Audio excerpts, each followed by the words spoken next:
Hello everyone, welcome back to our YouTube channel Score Max. और अगर आप management या कॉमर्स स्टूडेंट हैं तो ये वीडियो आपके लिए बहुत यूज़फुल होने वाली है।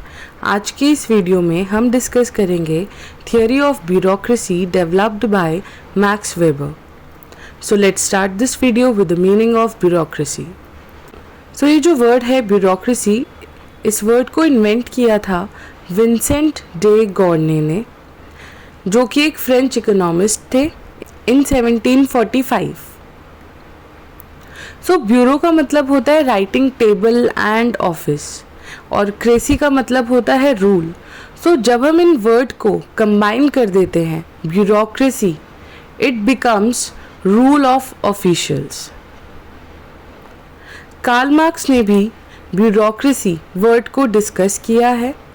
According to Karl Marx, bureaucracy एक ऐसा सर्कल है जिससे कोई नहीं बच सकता।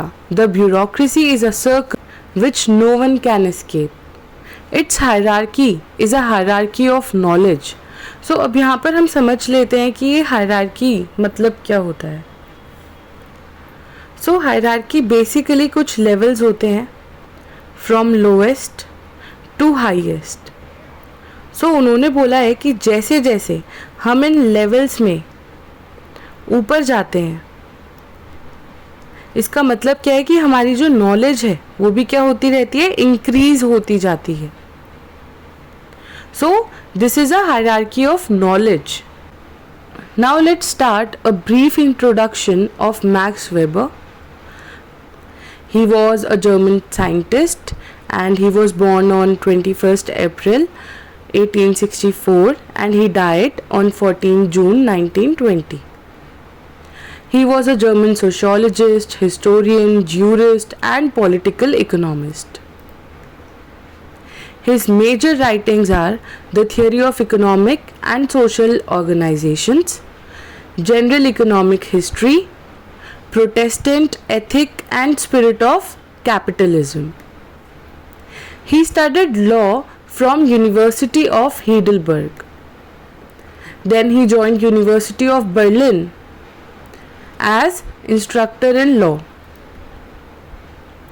He defines bureaucracy as highly structured, formalized and also an impersonal organization. Max weber कहते हैं जो ब्यूरोक्रेसी है, it is a hierarchical structure, एक हाईली स्ट्रक्चर्ड है, फॉर्मलाइज्ड है और इम्पर्सनल ऑर्गेनाइजेशन है। इम्पर्सनल मतलब किसी भी व्यक्ति विशेष से कोई रिलेटेड नहीं है, इम्पर्सनल ऑर्गेनाइजेशन है। उनका ये भी बिलीफ है कि जो ऑर्गेनाइजेशन है उसका जो स्ट्रक्चर होना चाहिए, एक ऑर्गेनाइजेशन का जो हायरार्किकल स्ट्रक्चर होना चाहिए वो बहुत अच्छे से क्लियरली डिफाइंड होना चाहिए। हमारी ऑर्गेनाइजेशन के रूल्स क्लियर होने चाहिए, जो भी रूल्स एंड रेगुलेशंस हैं वो क्लियर होने चाहिए। जो लाइन ऑफ अथॉरिटी है, it should be clear. So max weber is the first thinker who has systematically studied bureaucracy. So according to Max Weber, power एक ऐसा चांस है जिससे कि आप अपनी विल को इम्पोज कर सकते हैं किसी पर, even when opposed, even when it is opposed. Resist कर रहे हैं बट फिर भी पावर एक ऐसा चांस है कि आप अपनी विल को इम्पोज कर सकते हैं। ये जो थियोरी ऑफ ब्यूरोक्रेसी है, that was for responding to the needs of industrial organisations. हमने लास्ट वीडियो में बात की थी इंडस्ट्रियल रिवोल्यूशन की। तो ये जो थियोरी ऑफ ब्यूरोक्रेसी है, that was for responding to the needs of industrial organisation. It was very much needed to bring the efficiency in its functioning. तो जब इंडस्ट्रियल रेवोल्यूशन चल रहा था तो हमने बहुत सारे वहाँ पर प्रॉब्लम्स भी देखे थे कि वहाँ पर किन चेंजेस की रिक्वायरमेंट थी। सो इट वाज नीडेड कि जो भी ऑर्गेनाइजेशन की फंक्शनिंग है, ऑर्गेनाइजेशन के मैनेजमेंट की फंक्शनिंग है, उसमें एफिशिएंसी लाई जा सके। So theory of bureaucracy was very much needed. So bureaucratic theory जो कि इंट्रोड्यूस की मैक्स वेबर में, इसमें दो एसेंशियल एलिमेंट्स हैं, दो बहुत ही प्रोमिनेंट एलिमेंट्स हैं. एक ऑर्गेनाइजेशन का स्ट्रक्चर इनटू अ हायरार्की, जो लेवल्स हैं वो क्लियरली डिफाइंड हो फ्रॉम लोएस्ट टू हाईएस्ट. वहाँ पे जो लाइन ऑफ अथॉरिटी है that should be clear. Having a clearly defined role to help administer an organization and its members. So एक तो स्ट्रक्चर पूरा जो है वो क्लियर है, एंड जो भी रोल असाइंड है टू स्पेसिफिक इंडिविजुअल्स वो भी बिल्कुल ही क्लियर है. मैक्स वेबर ने क्लासिफाई किया अथॉरिटी को into 3 types based on its claim to legitimacy. So ये जो 3 टाइप्स है अथॉरिटी के, first one is traditional authority, charismatic authority, legal rational authority. So सबसे पहले जब हम बात करेंगे ट्रेडिशनल की, जब भी हम इस वर्ड को सुनते हैं ट्रेडिशनल, तो कोई बहुत ही पुरानी चीज़ है ना, ओरिजिनल. सो ओरिजिनली, सो यहाँ पर जो ओबीडियंस दी जाती थी, जो ओबीडियंस थी, it was not given to the rules but to rulers. So traditional authority के अंदर रूल्स को इतनी ज़्यादा वैल्यू नहीं दी जाती.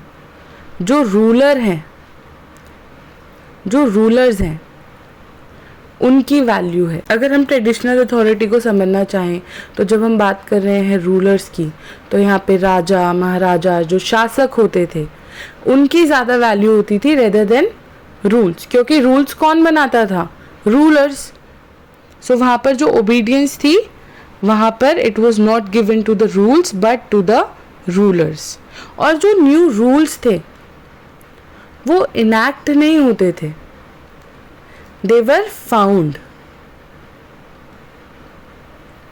as per the ruler. जो भी उनको रूल सही लगता है वो बना दिया जाता था. और यहाँ पर कोई भी जो रूल्स हैं उसकी कोई डॉक्यूमेंट्स हुआ करती थी.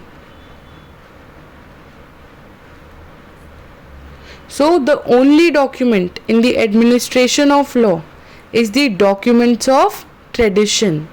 जो भी पूर्वजों ने, जो भी रूलर्स हैं, उनके भी पूर्वज रहे होंगे, उन्होंने जो रूल्स बना दिए, जैसा कि उनके टाइम में ये रूल्स फॉलो करे जाते थे, तो रूलर्स भी उनको आगे बढ़ाते थे. और अगर उन्हें कोई चेंजेस लगते थे तो एज पर रूलर वो चेंज किए जाते थे. Now we talk about charismatic authority. अब यहाँ पर जब हम बात करेंगे कैरिज्मेटिक अथॉरिटी की, यहाँ पे जो रिलेशनशिप इस्टेब्लिश होगी वो होगी लीडर और फॉलोअर की.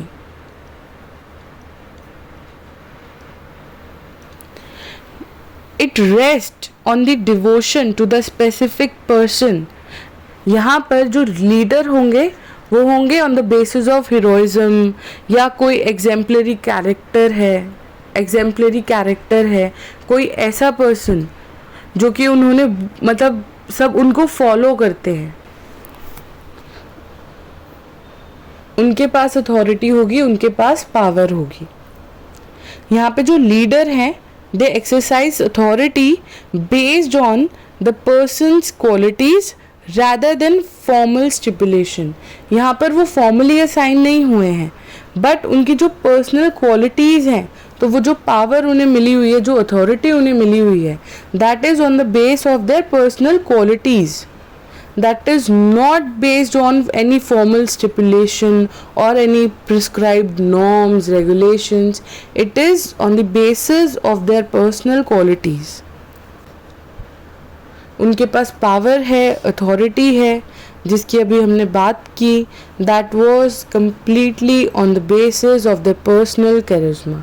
लोग उनकी बात को फॉलो कर रहे हैं, लोग उनकी बात को मान रहे हैं, क्योंकि वो उन्हें अपना लीडर समझते हैं.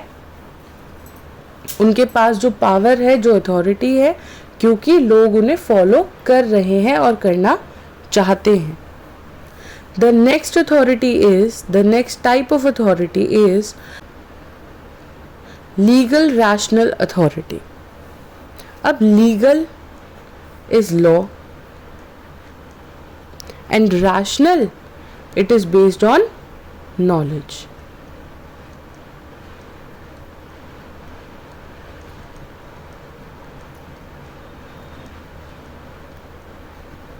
सो लीगल रैशनल अथॉरिटी। अब यहाँ पर हम बात करेंगे जो भी अथॉरिटी और पावर किसी पर्सन को असाइन हुई है, it is on the basis of law, it is legally assigned and the person has knowledge. So legal rational authority, it rests on a belief in the legality of patterns. यहाँ पे rules की बात की जाएगी and जो भी rules होंगे they are set by law.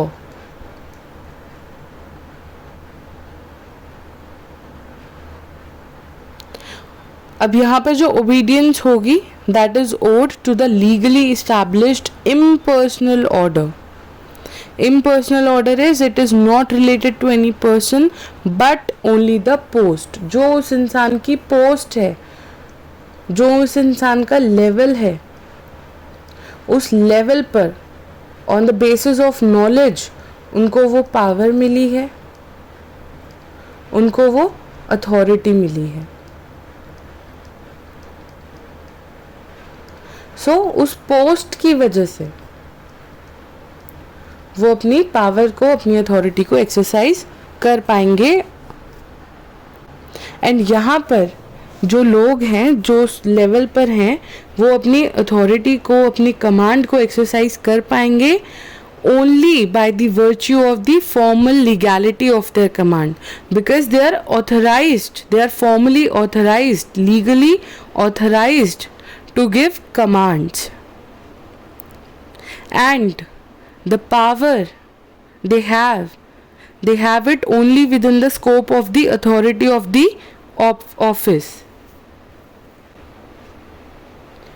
So जब हम बात करते हैं लीगल रैशनल ब्यूरोक्रेसी की, यहाँ पे मैक्स वेबर कहते हैं कि यहाँ पर जो ऑफिशियल्स हैं उन्हें अपॉइंट किया जाता है, it is an administrative body of appointed officials. यहाँ पर जो ऑफिशियल्स होते हैं वो अपॉइंटेड होते हैं. On the basis of their knowledge they are appointed.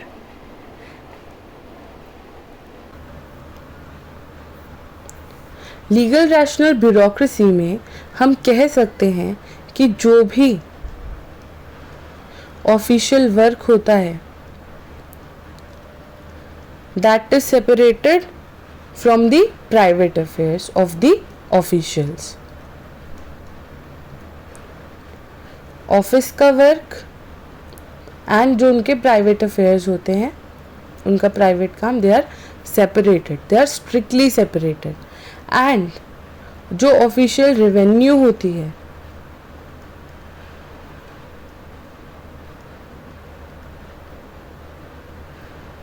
it is separated from their private income.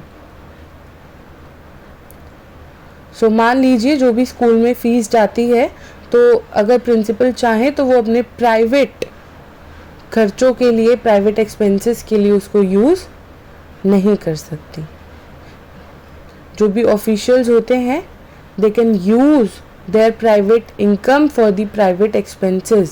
They cannot use the official revenue for their private expenses.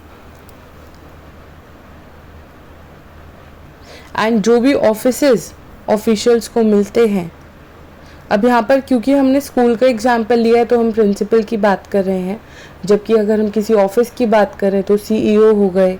कोई भी लेवल पे जब हम एक हायरार्की की बात करते हैं तो जिनके पास पावर है, जिनके पास कमांड करने की अथॉरिटी है, हम उनकी बात कर रहे हैं. तो जो भी उनके पास रिसोर्सेज हैं, अपनी ड्यूटीज़ को फुलफ़िल करने के लिए जो भी उनके पास रिसोर्सेज हैं वो उनको ओन नहीं करते. तो फॉर एग्ज़ाम्पल जो उनके ऑफिस होते हैं वो उनकी प्राइवेट प्रॉपर्टी नहीं होती, तो वो उस ऑफिस को अपने नाम पर नहीं करवा सकते या किसी को ट्रांसफ़र नहीं कर सकते. यहाँ पर जो एडमिनिस्ट्रेशन होता है, जो भी रूल्स रेगुलेशन, जो भी ऑर्डर होंगे, it is conducted on the basis of written documents. तो आपने देखा होगा स्कूल्स में भी जब भी कोई लीगल नोटिस होता है या सर्कुलर होता है, so it is a written document जहाँ पर सबके साइन लिए जाते हैं। ऐसे ही वर्बली बोल कर कुछ भी रूल नहीं बन जाता, कोई भी कमांड नहीं दी जाती।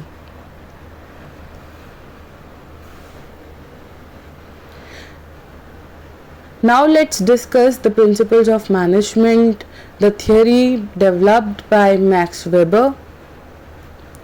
यहाँ पर हम बात करेंगे कुछ मेजर एलिमेंट्स की। जब हम बात करते हैं किसी भी ब्यूरोक्रेटिक ऑर्गेनाइजेशन की, then it must have a structured hierarchical structure. एक स्ट्रक्चर होना चाहिए, levels from lowest to highest, जहाँ पर जो लेवल्स है वो डिफाइंड होंगे। जो भी स्पेसिफिक इंडिविजुअल्स यहाँ पे काम कर रहे होते हैं, दे आर स्पेशलाइज्ड एंड उनको जो लेवल मिला हुआ है, जिस लेवल पे वो काम कर रहे हैं, it is based on their knowledge. They have knowledge to be on that position and to give command, and they have the power to give commands. Rules based management, यहाँ पर जो मैनेजमेंट होता है it is based on norms, rules, regulations. तो यहाँ पर जो भी obedience होता है it is given to the rules.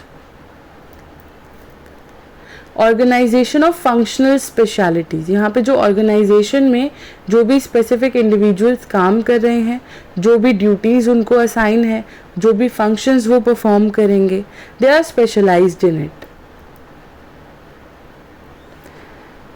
जो भी अथॉरिटी की हम बात करेंगे, जिस भी लेवल, जिस भी पोस्ट की हम बात कर रहे हैं, उनके पास कमांड देने की अथॉरिटी है, पावर है।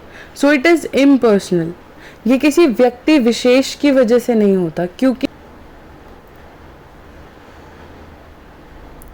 Employment based on technical qualifications, जैसे कि हम बात कर चुके हैं, यहाँ पर जो भी स्पेसिफिक इंडिविजुअल्स हैं, the duties will be assigned, the power will be there, the authority will be there on the basis of their knowledge, the level and the post they are having in the organization. So thanks for watching the video. I hope आपको सभी points clearly समझ आए होंगे, और अगर आपको कोई भी डाउट है तो आप हमें कमेंट करके पूछ सकते हैं। और ज़्यादा इन्फॉर्मेशन के लिए आप हमें टेलीग्राम और इंस्टाग्राम पे भी फॉलो कर सकते हैं। जल्द ही मिलते हैं एक न्यू कंसेप्ट के साथ। So stay tuned with score maths.